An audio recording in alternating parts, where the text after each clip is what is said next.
আজকের দিনটা ছিল হচ্ছে সোমবার, আর আমরা হুট করেই প্ল্যান করেছিলাম যে আমরা রবিবার দিন প্ল্যান করেছিলাম যে আমরা ভূতনাথে যাব, তাও আবার সকালবেলায় প্রথম ট্রেন ধরে মাঝেরহাট লোকাল। শোভাবাজার নেমেই একটুকুনি হাঁটা পথ হচ্ছে ভূতনাথ। ওখানেই প্রথমে বাবার মাথায় জল ঢেলে আমরা ঠিক করে নিয়েছিলাম। তারপরে ওখান থেকে আমরা ঠিক করলাম যে না, এবারে মোটা বাবার মন্দিরে যাব, যেটা কিনা 400 বছর পুরনো একটি মন্দির। দেখতেই পাচ্ছ যে কত পুরনো একটা মন্দির।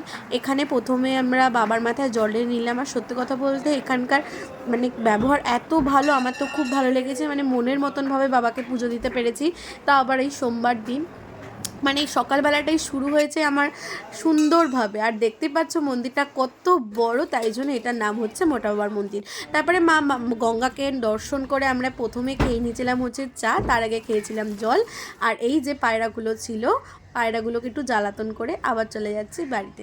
তো কেমন লাগলো ভিডিওটা অবশ্যই কিন্তু বলো, আর তোমরাও কিন্তু অবশ্যই দর্শন করো ভূতনাথ এবং মোটা বাবার মন্দির। টাটা।